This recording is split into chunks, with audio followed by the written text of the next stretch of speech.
Is going on YouTube? It's Brendan from Market Makers. I hope you guys are having a fantastic weekend. So today is 9/11. Guys, on our Rumble, I uploaded a 9/11 tribute video that came out some 20 years ago.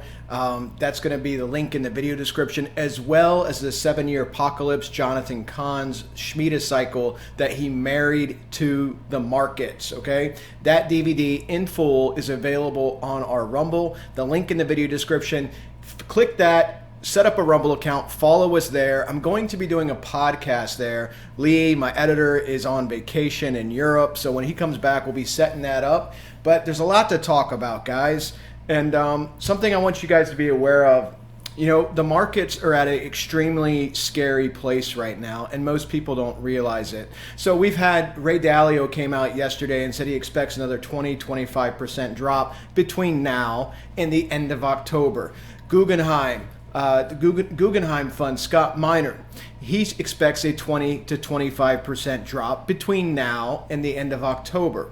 Now, we already know from Jeremy Grantham and other people that we are trading in a 3 sigma bubble, 3 standard deviations above trend, a third 3 sigma bubble in the last 20 years. We know that we are trading in this 7-year apocalypse. We are trading in the Shemitah year, which is ending. And every single 50+% drop has been captured by the Shemitah year going back 50 years. And what happens in September as we approach Elul 29 and shortly thereafter, we have an acceleration of the drop. Guys, I want to share this with you so you can see what's happening here, what I expect to happen, because the number one question you guys are asking me in the comments is, well, what's next? What can we look for?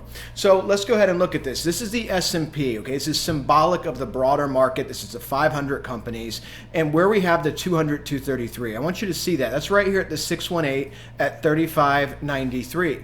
Now, if we take a 20-25% drop from current price action, you're looking at going to the 1 fib at 31.41, okay? That's losing critically here the 200 and 233. Why is this critical? Let's go ahead and look back in time. Let's go back. Here is the dot-com bubble. Here's the great financial crisis. A couple things I want you guys to notice. The 200 is white. The colored line here is the 233. Look what happens when you lose the 200, 233. You get massive declines. Here's a 08 financial crisis. Look at that, okay? You're going to have a minimum retracement in this marketplace of our current area of where we are trading. You're going to have, when this is all said and done, a minimum retracement of 50%. We've been over this before. How do I get that number, guys? Well, 2 different ways. I got a trend-based fib projection of the 1618 at 2409. If you take this from the all-time high, drag it down, not a coincidence, there's no such thing as coincidences in life, you get a 50% retracement, the same exact retracement that's been met in 1973, met in .com, and of course in 08 we went down 57%. So this is at a minimum where you will go when this is all said and done.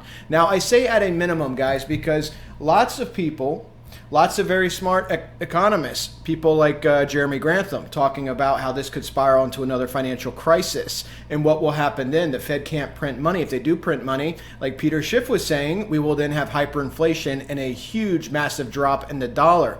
Ray Dalio is talking about the potential for civil unrest. He released a video which has over 25 million views called The Changing World Order. I highly suggest you guys watch it. What I personally think will happen is everybody should be praying that you only get a 50% drop. Because if you get more than a 50% drop, guys, and how fitting for this video to be on 9/11, there's going to be key events in your life for you younger people that are watching this video. We have a very broad demographic on our channel, all the way up into the 60s and 70s, all the way down to 18 years old, looking at the YouTube analytics. I'm 43, turning 44 here in a couple of weeks, and I can tell you there's key events in my life I will remember for the rest of my life. I remember where I was when 9/11 happened. I remember my girlfriend calling me to come over to her house. She thought we were under attack. I had no idea what's going on. It's very early times with cell phones and everything else, no social media, 2001. So I go over there, we're watching this attack live on TV and nobody knew what the hell was happening. Were we being attacked by a country? Was it a terrorist attack? Very scary time. I will always remember that. My dad remembers where he was when JFK, John F. Kennedy, was assassinated. He'll always remember that. I remember 2008 because I was working at an investment bank during 2008. I saw people crying because they lost everything. I saw a fist fight in the parking lot. I had a friend of a friend that committed suicide because he lost everything and he couldn't bear the shame of telling his family. So there's going to be events in your life that you will remember for the rest of your life. And everybody right now watching this channel, you are living one.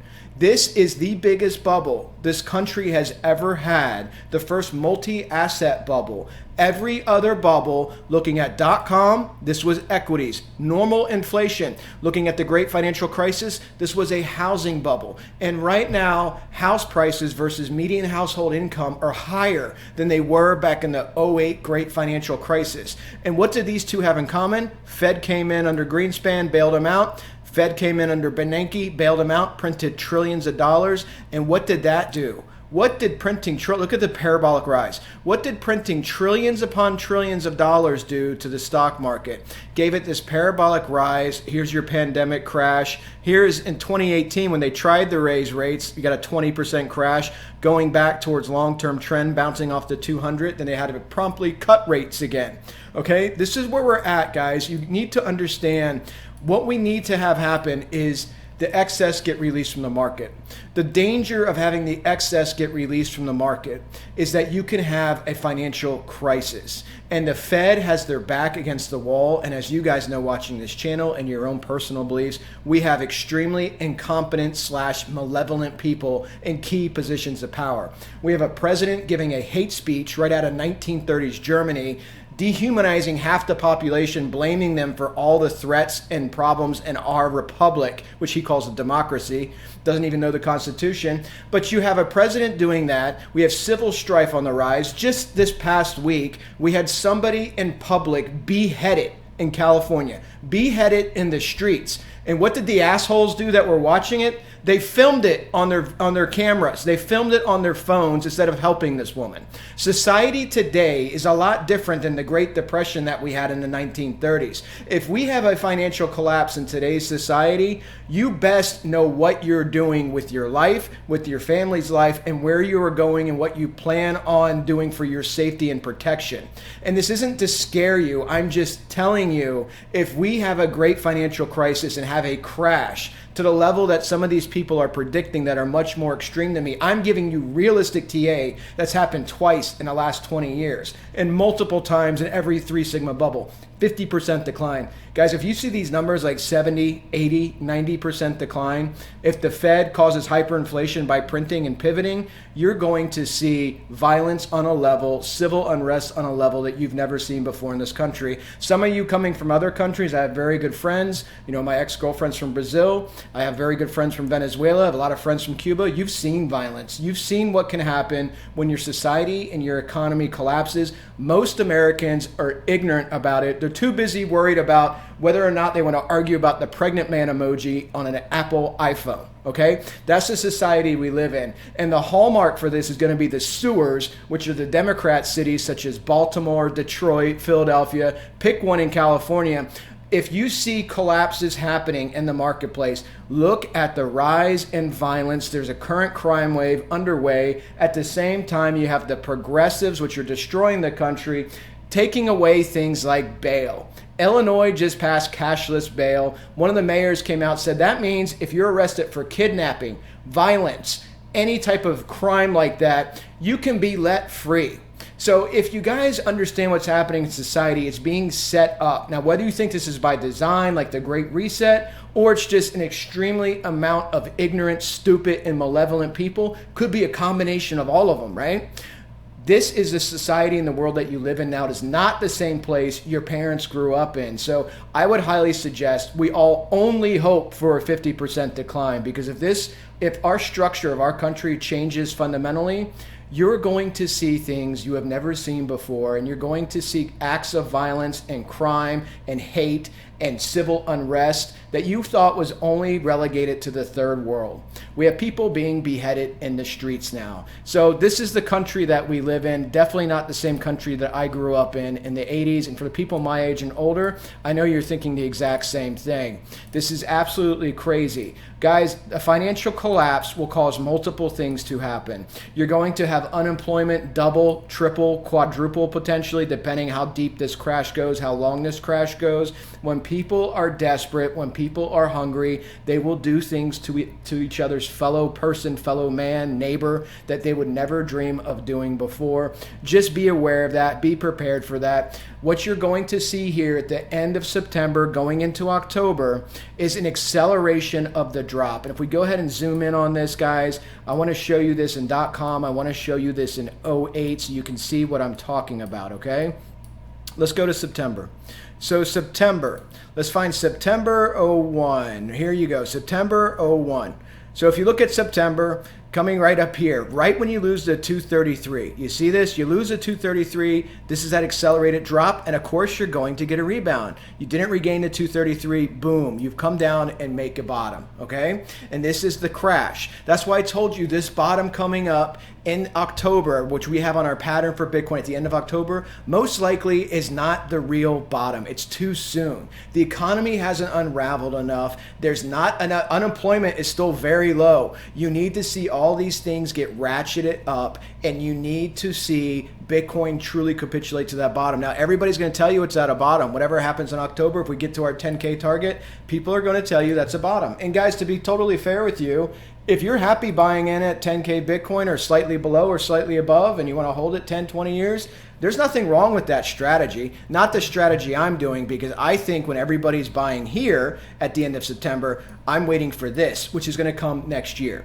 This could be in March. This could be September, October of next year. But that's what I'm looking for in Bitcoin and the equities. And if we look at this in the 08 crash, guys, here's your 08 crash. Same exact thing. Remember, the last part of September, the accelerated drop begins. We saw this in 73. We saw this in 1980. We saw this in 1987. We saw this in .com, and you see it in the Great Financial Crisis. The Shemitah year has a 100% hit rate for 50 years. Understand that number. I don't care if you don't like it because it has religious connotations. Watch another channel. This has a 100% success rate, and if you're looking at this in September of 08, right here, look at the drop that happened after that acceleration started in September of 08. Look at that drop. And this is what we're going into now, guys. Be aware of this. You lose the 200 and 233. You can always back test it. And here you are in September. Boom.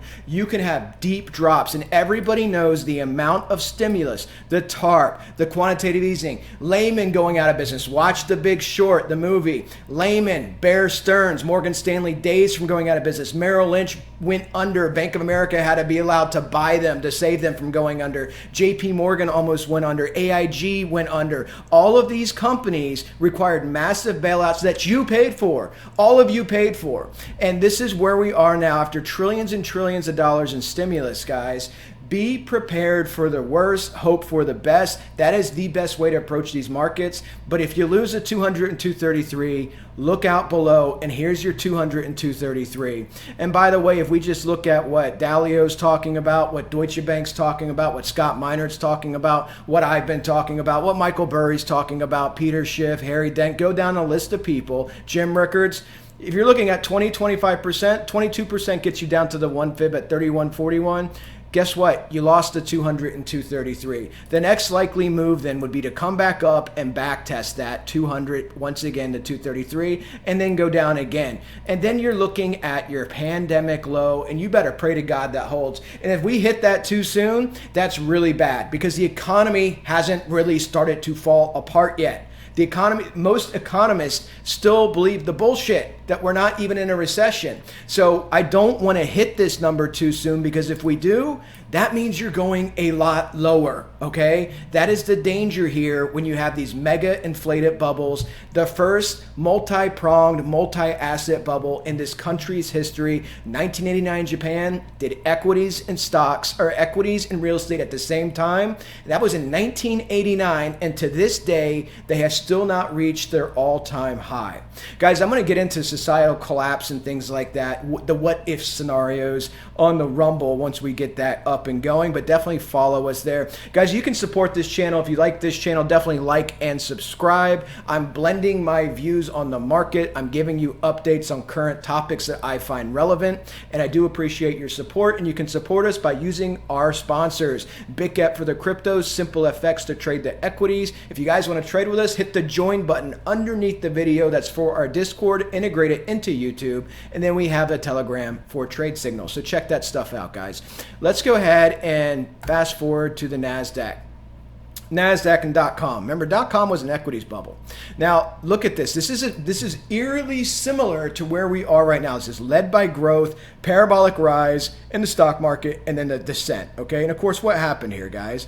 Well, what happened was you had an 82% decline in the market. If I can get that top candle there. Let's see. I believe this is 82%. And I'm going to measure this for you guys. There we go. And here you go. 83.18. 81.81. There's some symmetry for you. Somewhere 81, 82, 83%, which little candle you can grab here. So that was at 81, 82%. Remember, Amazon went down 92%. Now, the great financial crisis is over here. Here's your peak. Why is this so much lower, you're going to ask me. I'll answer that question in a second. But look at this. 54.50% decline. This is because after the Nasdaq made this parabolic top and declined, you did not get a new all-time high until 2015.